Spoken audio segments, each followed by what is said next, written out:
그때 율법은 네 번째, 그러니까 마지막 시간입니다. 시리즈 마지막 설교입니다. 여러분, 우리가 계속해서 다루고 있는 것이 무엇이죠? 기억하시나요? 율법입니다. 오늘 설교의 제목은 율법의 원칙입니다. 여러분, 율법은요, 하나님의 마음의 표현이라고 이야기했습니다. 우리는 하나님의 마음을 알고 그 뜻을 알아서 행하기 위한 규칙으로, 방법으로 율법을 대면하게 되는 겁니다. 여러분, 어떤 것을 할 때요, 방법은 매우 중요합니다. 왜냐면요, 그 방법을 잘 지켜야지 원하는 목적을 달성할 수 있기 때문입니다. 여러분, 어떤 사람이 한번 운동을 한다고 생각해 볼까요? 운동을 할 때, 여러분 그냥 운동하나요? 운동도요, 여러분 다양한 목적이 있습니다. 건강하기 위해라고 누군가는 이야기할 수 있지만요, 그 건강의 그 정도가, 그리고 건강의 방향이 다 다르기 때문이죠. 어떤 사람은 이렇게 몸짱이 되고 싶어서 운동을 하기도 하고요. 그리고 미용을 위해서, 그렇죠? 몸을 좀 날씬하게 하기 위해서 하기도 하고, 그리고 건강을 위해서, 다이어트를 위해서 이제 운동을 하기도 하죠. 그러니까 방법마다 다 다르겠죠. 몸을 키우려면 보디빌딩식의 트레이닝을 해야 될 거고, 체력을 기르려면 유산소 운동이나 다양한 운동을 해야 될 거고, 유연성을 기르려면 요가나 필라테스나 요즘에 스트레칭 위주의 운동들을 해야 할 겁니다. 방법들을 다 다르게 하고요. 그 방법에 따르는 어떤 규칙들을 만들 거죠. 그러면 이제 그 규칙을 만들었으면 이제 다 됐습니다. 그런가요? 아니죠. 여러분, 규칙을 만들었으면 어떻게 해야 되죠?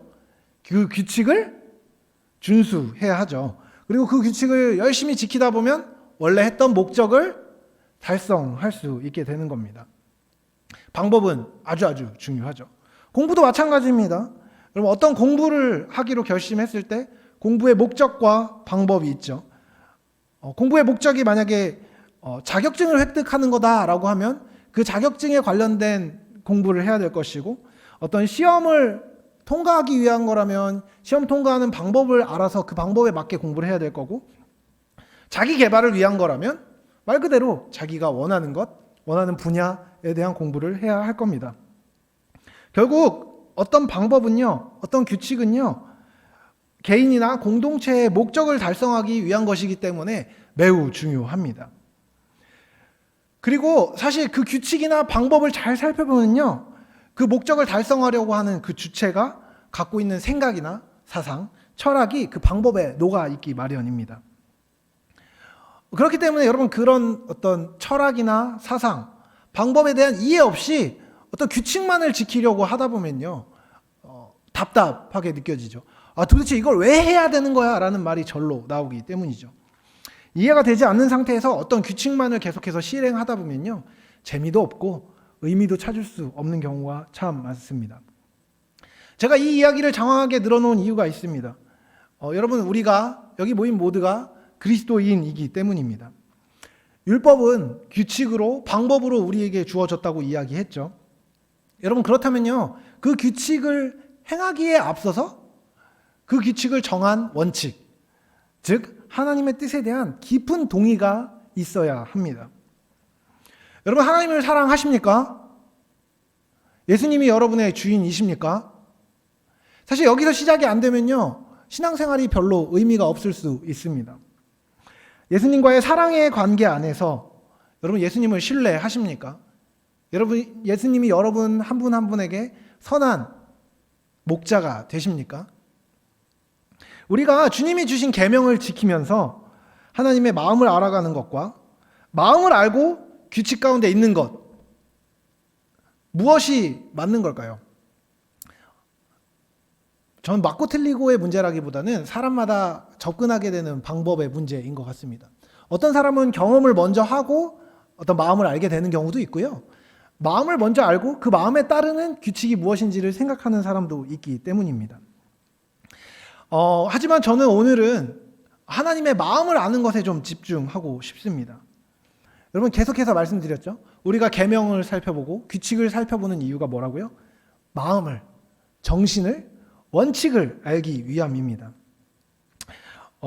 오늘 저는 신약에서 예수님이 계명에 관해서 설명하신 것을 좀 살펴보고요, 예수님의 마음에 대해 알아보고자 합니다. 여러분, 오늘 제가 일부러 본문을 아주 길게 잡았습니다. 38절이나 되는 본문을 우리가 말씀 시간에 읽었어요. 그만큼 설교를 짧게 할 수 있기를 바라고 있습니다. 여러분 오늘 본문은요. 짧을 거라고 생각하셨나요? 짧기를 바라고는 있어요. 근데 여러분 오늘 예수님께서는요. 오늘 읽은 말씀은 예수님의 설교입니다. 그러니까 제가 지금 하고 있는 설교는 설교에 대한 설교인 거죠. 예수님께서 십계명을 포함하는 모세의 율법에 대해서 설명하시고 설교하신 내용입니다. 예수님은요, 예수님의 본문은 율법의 조문이었고요. 그 조문을 해설하고 계신 것이죠. 여러분 오늘 읽은 말씀을 보고 읽으면서 어떤 마음이 드셨나요? 시체말로 좀 빡세지 않습니까? 굉장히 과격한 해설입니다. 여러분 여기는요 총 하나, 둘, 셋, 넷, 다섯, 여섯, 7부분으로 나누어지는데요. 21절부터 26절까지는요. 10계명 중에 6계명, 즉 살인하지 말라라는 그 계명에 대한 해설입니다. 여러분 예수님 뭐라고 얘기하시죠? 사람을 죽이지 말라고 이야기하시나요? 본문 말씀을 살펴보면요.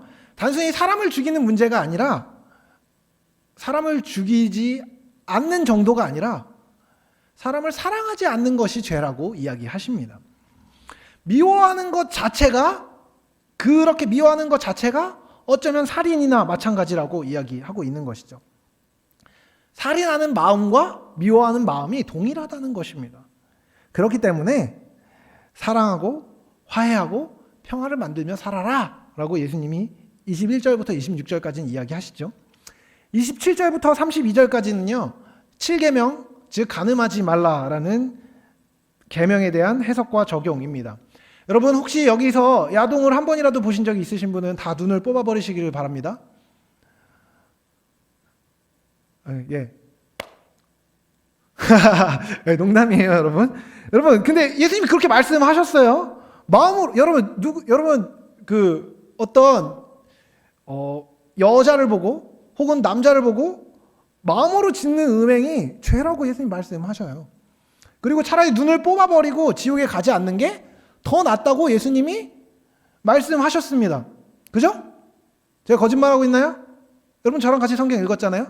20살들도 마찬가지입니다. 여러분이 아무리 벌떡벌떡 마음이 일어나고 육신이 일어나도 예수님 하신 말씀은 틀려지지 않습니다. 눈을 뽑든지 손을 찍든지 빼버리든지 죄를 짓지 말라고 예수님이 말씀하고 계시죠. 굉장히 과격한 적용이죠. 33절에서 37절은 뭘 얘기하죠? 그럼 맹세하지 말라고 얘기합니다. 함부로 약속하지 말라고 얘기해요. 하늘도 하나님께 속하였고 모든 것이 하나님께 속한 것인데 무엇에 대고 맹세하지 말라고 얘기합니다. 심지어 여러분의 머리카락을 두고도 맹세하지 말라고 이야기해요. 왜죠? 그것도 너에게 속한 것이 아니기 때문이다. 예수님 말씀하십니다. 헛된 말하지 말고 헛소리하지 말아라. 예수님 말씀하고 계신 것이죠.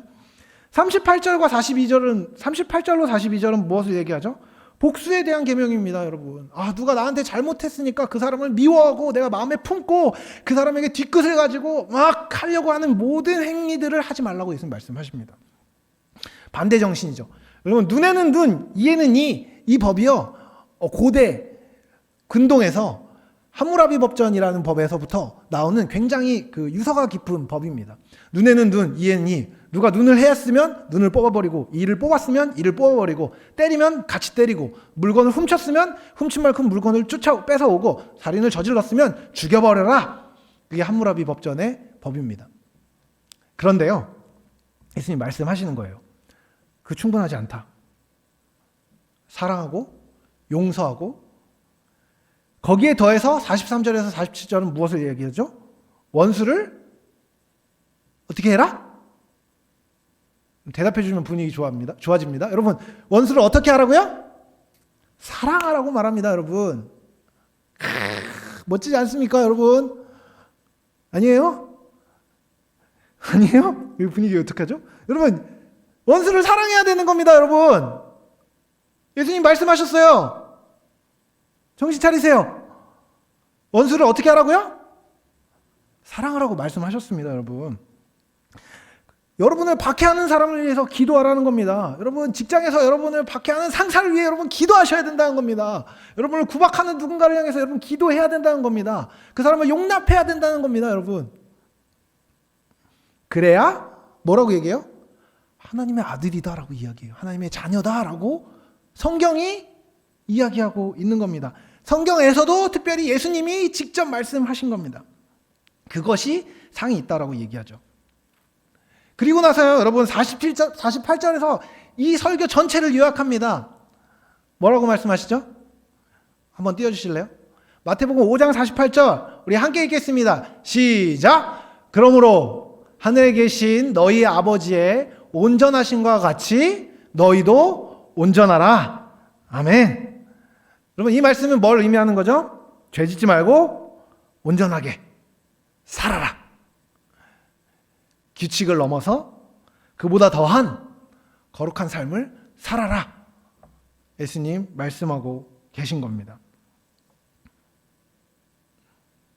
여기까지가 오늘 본문에 대한 해설입니다. 어떠세요, 여러분? 여러분, 예수님이 이 말씀을 왜 하셨을까요? 이 말씀을 통해 뭘 가르치기 원하셨을까요? 이 앞에 본문에 대해서 제가 저번에 설교했었는데, 여러분, 바리새인들보다 더 도덕적이고 완전하고 더 올바른 행위를 우리들이 하기 원해서 율법을 완벽하게 지키기 원하셔서 예수님이 이 가르침을 주셨을까요? 그렇기도 하지만 사실은 아닙니다. 오히려 율법을 이해하고 율법에 포함된 정신, 율법에서 원하시는 하나님의 뜻과 하나님의 마음을 우리가 끌어안기를 바라셨다고 저는 생각합니다. 여러분, 제가 방금 전에 이 말씀에 대해서 해설을 다 했잖아요. 그죠?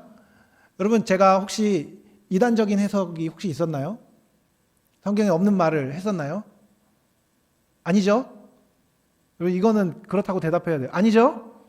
여러분, 그럼 율법은 틀린 말 아니지 않습니까? 다 올바른 말이었습니다. 뭐 하나 틀린 말이 없었어요. 근데 여러분, 그 율법이 올바르다고 해서 그 율법을 듣는 사람에게 그 율법이 꼭 적절하고 적합하지 않을 수도 있습니다.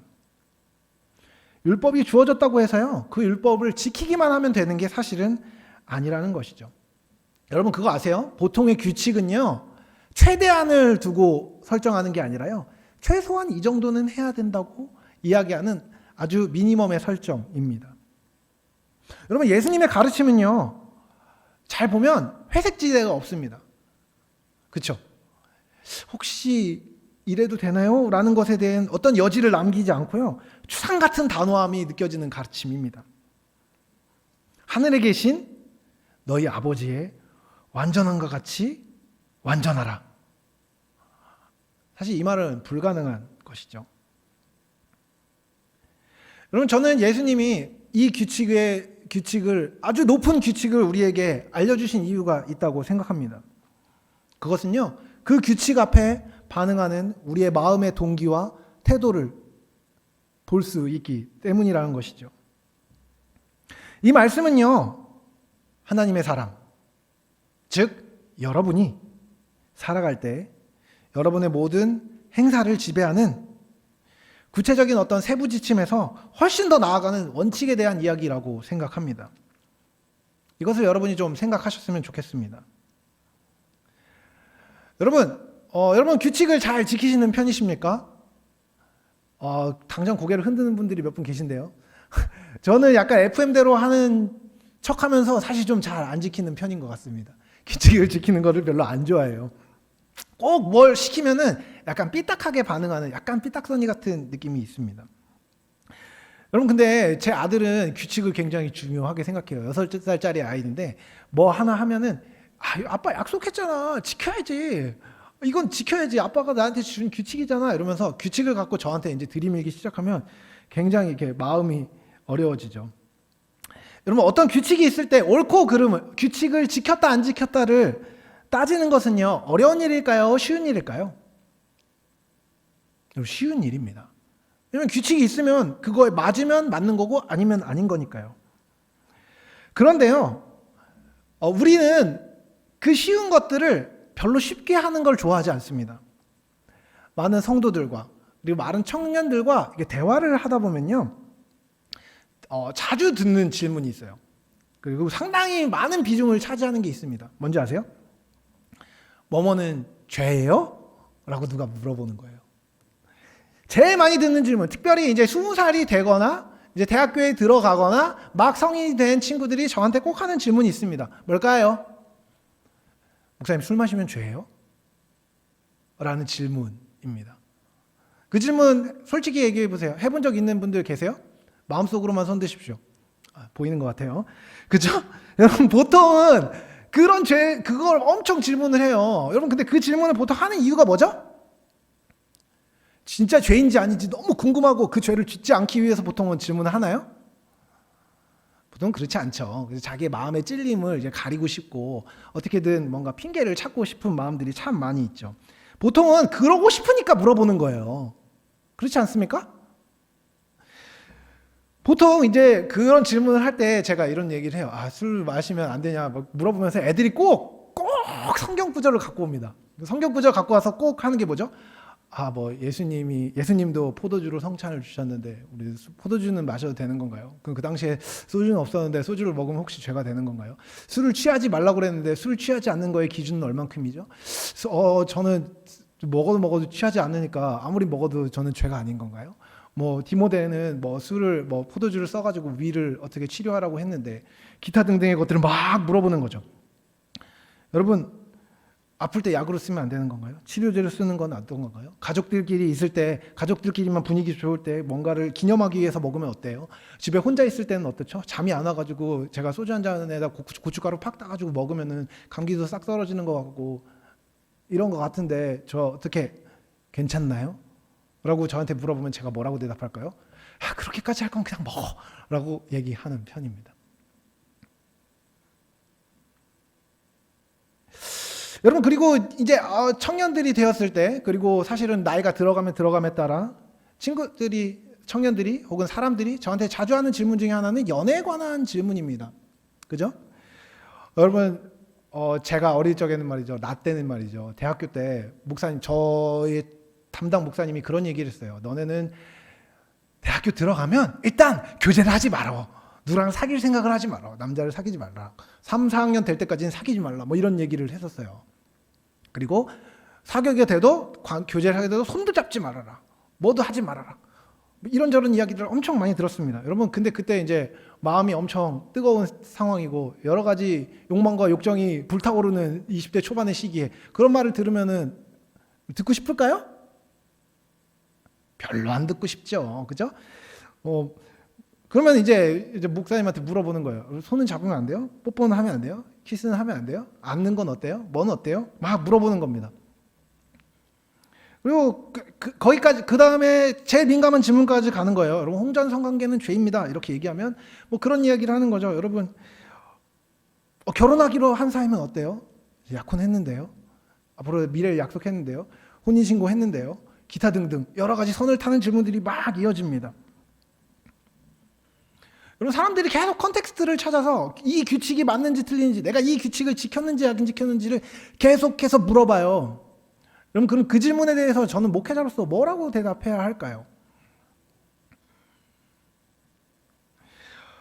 여러분, 어떻게 보면요, 수많은 미디어 매체가 요즘 하는 작업이 이런 겁니다.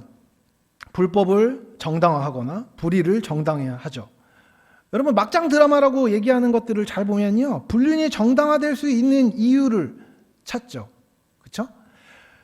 이런저런 이유로 사람을 미워할 수밖에 없게 돼서 미워하게 된 누군가를 죽이게 되는 어떤 일들이 나옵니다. 얼마 전에 조커라는 영화도 있었죠. 조커가 빌런이 될 수밖에 없었던 수많은 이유들, 수많은 어그러진 것들, 어그러진 환경들을 찾아서 그가 사람을 죽이게 되는 일에까지 그 사람의 어떤 서사를 보여줍니다. 그래, 그 사람은 그럴 수밖에 없었어. 여러분, 어떤 불륜에 대한 이야기를 하면서 남편이 얼마나 무심한 사람이었는지, 그 남자는 얼마나 불행한 삶을 살았는지, 근데 그 불행한 사람들이 만나가지고 서로를 위로하다 보니까 마음이 연결되다 보니까 어쩔 수 없이 그 관계와 상관없이 불륜을 저지르게 되는 일들을 아름답게 그려지죠. 여러분, 근데요, 왜 그런 것들이 그려지고 그런 것들에 우리는 공감하게 될까요? 왠지 아세요? 내가 하고 싶은 거를 내 마음대로 하고 싶은데 그것에 대한 근거를 찾고 싶기 때문입니다.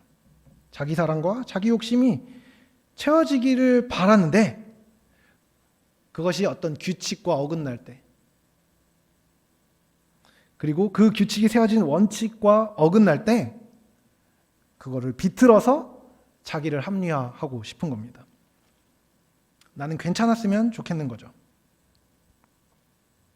이것에 대해서 예수님이 사실 말씀하시는 겁니다. 여러분, 독하게 마음 먹고 이야기하면 뭔지 아세요, 여러분? 우리의 동기가 온전하지 않은 모든 것들은요, 하나님 앞에서 죄입니다. 하나님 앞에 행하고 있는지, 마음이 변화되었는지, 그리고 우리가 규칙을 지키는 동기는 무엇인지, 우리가 생명을 쫓아가고 있는지, 그것을 우리는 점검해야 한다는 것입니다.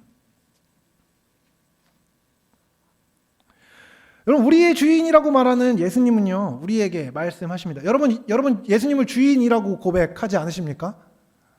주님은요, 주인이란 뜻이에요. 주인이신 예수님이 말씀하시죠.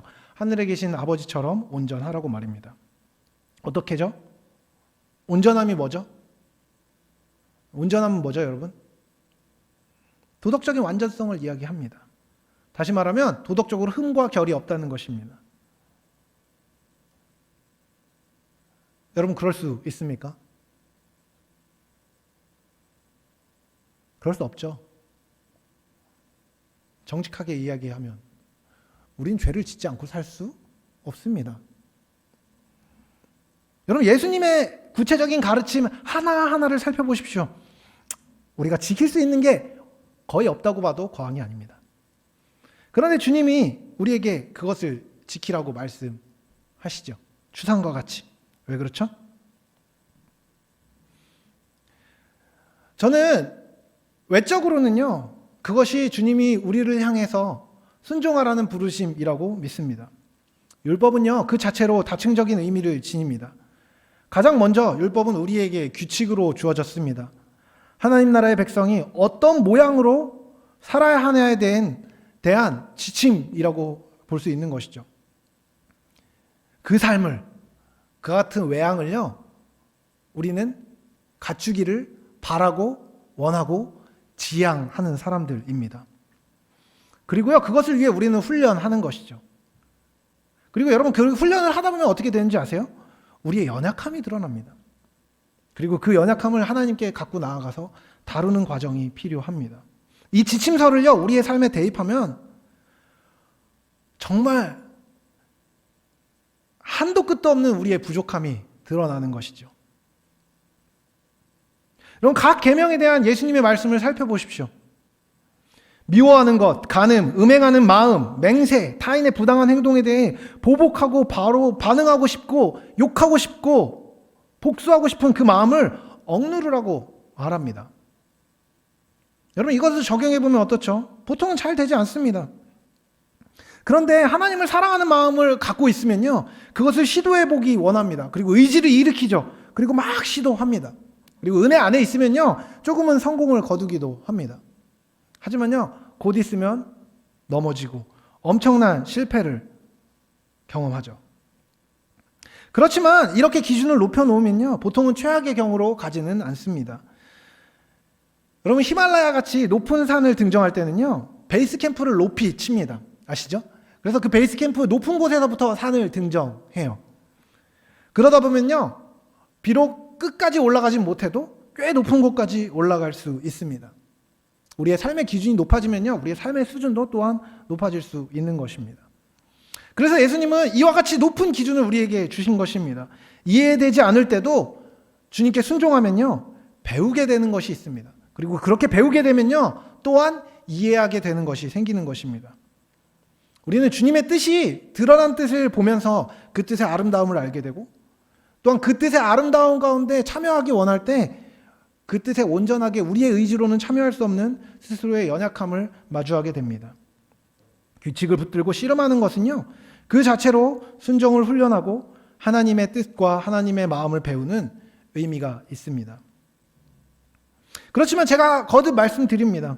이 훈련을 하면 할수록요, 우리는 우리의 연약함을 깨닫게 됩니다. 그리고 하나님의 크심과 하나님의 거룩하심과 하나님의 아름다움과 지혜와 놀라움을 또한 알게 되죠.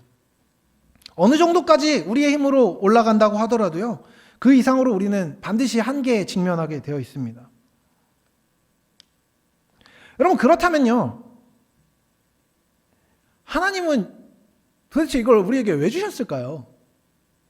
지키지도 못하는 것 같아 보이는 이것을 말이죠. 주님은 우리가 지킬 수 없는 어려운 계명을 지키려고 고생하는 것을 보며 즐기는 악취미를 가진 분일까요? 아닙니다. 여러분, 마태복음 11장 28절에서 30절을 보면요, 그 힌트가 나옵니다. 우리 함께 읽어볼까요? 수고하고 무거운 짐진 자들아, 다 내게로 오라. 내가 너희를 쉬게 하리라. 나는 마음이 온유하고 겸손하니 나의 멍에를 메고 내게 배우라. 그리하면 너희 마음이 쉼을 얻으리니 이는 내 멍에는 쉽고 내 짐은 가벼움이라 하시니라. 여러분, 신나게 예수님이 엄청 어려운 말씀들을 막 앞쪽에 늘어놓으신 다음에요, 마태복음 11장에서 갑자기 예수님이 말씀하십니다. 수고하고 무거운 짐진 자들아, 다 내게로 오라. 내가 너희를 쉬게 하리라. 나는 마음이 온유하고 겸손하니 나의 멍에를 메고 내게 배우라. 여러분, 여기서 주님이 멍에를 지라고 이야기하는데요, 제가 멍에의 사진을 좀 부탁했는데 혹시 있나요? 예, 멍에의 사진이 저렇게 생겼습니다. 여러분, 저 멍에 본 적이 있으신가요? 저 멍에는요, 소 2마리가 멍에를 지는 것입니다. 그리고 그 멍에를 지면 뒤에 가래가 끌리고 그 가래를요, 소 2마리가 함께 끄는 것입니다. 근데 이스라엘에서는요, 이 멍에를 지게 하는 방식이 2가지가 있었는데, 한 가지는 힘이 동일한 소 2마리가 이 멍에를 지고 가는 것입니다. 그러면은 소 2마리가 힘을 합쳐서 큰 힘을 내서 밭을 갈 수 있습니다. 그런데 이 멍에를 지는 방법을 가르치는 두 번째 방법이 있었는데, 그것은 무엇이냐면 어미소와 혹은 소위 말해 힘이 센 소와 아기소가 이것을 같이 지는 것입니다. 그러면요, 이것을 지고 걷는 법을 아기소는 배우게 되어 있어요. 그런데 여러분, 모든 힘은 다 어른 소가, 힘이 센 소가 지게 됩니다. 그리고 아기소는요, 그 길을 그냥 같이 가는 것이죠. 모든 무게는 누구에게 실린다고요? 모든 힘은 누구에게 실린다고요? 어미소에게 실리는 것입니다. 큰 소가 하는 것입니다. 힘은 큰 소가 다 쓰고요, 그 일에 참여했다는 생색은 작은 소도 낼 수 있는 것입니다. 모든 집을 우리가 주님께 맡기고 주님이 하시는 일에 우리가 하는 것처럼 참여하라고 예수님이 말씀하고 계신 것입니다. 물론 우리 처지에서요, 예수님의 멍에를 메고 가는 것은요, 힘겨운 일입니다. 주님이 지신 부분이 그만큼 무겁다고 하더라도 우리가 인생에서 만나게 되는 짐은 어렵기 때문입니다. 그리고 여러분이 그리스도인으로서 진지하게 살려고 할 때요, 여러분 앞에 주어진 것들을 지키는 것은요, 어려운 일입니다. 그렇지 않아요? 예배에 와서 길디긴 말씀을 제대로 들어야 하고, 그 말씀을 듣고 내 삶에 적용하려고 하니 옆에 미운 사람들이 있고 나의 마음에 들지 않는 사람들이 있고 내가 원하지 않는 많은 환경들이 있는데, 그 환경을 뚫고 나가야 되는 겁니다. 예수님이 주신 규칙을 앞에 두고 말이죠. 이것은 피할 수 없고 성실하게 이 땅에서 분투해야 하는 부분입니다. 그래서 우리는 주님께 나아가는 것입니다. 주님께 기도하는 것입니다. 주님의 뜻에 순종하는 것을 훈련하고, 분투하는 과정은요, 은혜를 구하고 은혜를 경험하는 과정이 되는 것입니다. 그리고 그것을 하려고 분투하는 과정 안에서 주님이 우리에게 허락하신 멍에를 맬 때에, 원래 내 힘으로 할 수 없는 건데 주님이 이 멍에를 같이 져주시고 내가 아니라 주님의 힘으로 이 시험들을 넘어갔구나 라는 것을 경험하게 되는 것이죠. 내 원수를, 내가 미워하는 사람을 사랑하려고 아무리 애써도 되어지 않았는데 주님께 기도할 때 주님께서 그 상황들을 은혜로 넘어가는 방법들을 보여주시고 순종할 때 우리의 마음을 변화시키시고 그 일들을 능히 감당할 수 있도록 도우시는 것입니다. 우리가 죄를 음행 가운데 있을 때 주님께 구할 때 우리의 힘으로는 도저히 이길 수 없는 그 유혹을 주님이 도와주심으로 내가 어떻게 넘어가지 모르는 방법으로 주님께서 넘겨주시는 것입니다. 여러분, 이제 말씀을 마무리하려고 합니다. 우리에게 주님은 다양한 규칙을 주셨습니다. 그 규칙을 연습할 때 우리가 알아야 되는 근본 원칙은 무엇일까요? 그것은 특별한 것이 아닙니다. 바로 하나님을 사랑하고 하나님의 마음을 알아가는 것입니다. 그것이 돼야지 그 규칙이 우리의 규칙이 됩니다.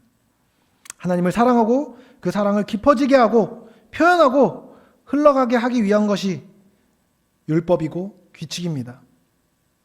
그리고 그 사랑의 상태에서 주와 함께 동행하는 그 상태를 주님은 온전함이라고 부르시는 것입니다. 우리가 가질 수 없는, 가지기 원하는 그 온전함은요, 주님 안에 있습니다. 그래서 우리가 주님과 같이 변화되는 것이 아니라요, 우리가 주님 안으로 들어가는 것입니다. 우리가 주님과 함께 있는 것입니다. 여러분, 주님이 우리가 온전하게 원하신다는 것은 바뀌지 않습니다. 하지만 우리는 우리의 힘으로 온전할 수 없죠. 그렇기 때문에 예수님은 오늘 우리를 초청하십니다. 우리에게 주어진 계명은요, 우리의 이상의 높음과 우리의 연약함을 알게 하는 표시이고요, 그로 인해 주님께 나아가야만 하는 필요성을 우리에게 알려주는 촉매제입니다. 여러분, 주님께 나아가십시다. 은혜를 구하며 주님께 나아가면 주님은 우리를 당신의 몸 된 교회에 접붙이셔서 우리를 온전한 가운데 참여하게 하십니다. 우리가 온전해지는 것이 아니라 주님의 온전함에 참여하여 그분과 함께 동역하게 하신다는 것입니다. 우리의 모든 연약함은 주님이 대신 져주실 것입니다. 그 과정 안에 우리는 머리이신 그분께까지 자라나갈 것입니다. 율법의 온전함을 이루신 주님께 감사하며 주님께 겸손히 나아가서 주의 마음을 구하고 은혜에 참여하여 하나님의 온전하심에 참여하는 기쁨을 누리는 여러분이 되시길 사랑하는 주님의 이름으로 축복합니다.